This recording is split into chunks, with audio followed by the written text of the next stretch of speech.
The overall goal of the following experiment is to measure effector protein translocation into host cells via the Yersinia type 3 secretion system. This is achieved by incubating HeLa cells with Yersinia mutants expressing effector TEM1 beta-lactamase fusions to allow for translocation of effector fusions into the HeLa cells.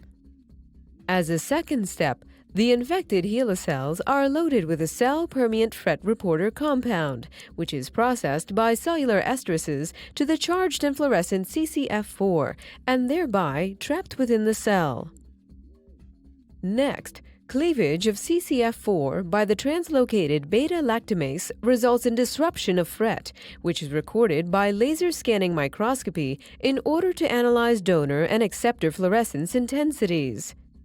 The results show different amounts of translocated effector TEM1 beta-lactamase fusion based on different kinetics of rise of donor fluorescence. One of the main advantages of this technique over existing methods is that the intercellular processing of the CCF4 compound provides a highly specific and sensitive tool for measuring translocation.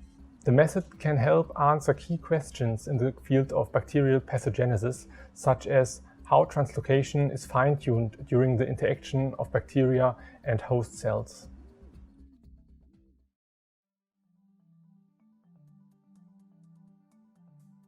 One day before infection, inoculate 3 separate vials containing 3 milliliters of LB medium and the required antibiotics, with 1 colony from each of the transformed strains of Y. enterocolitica prepared as described.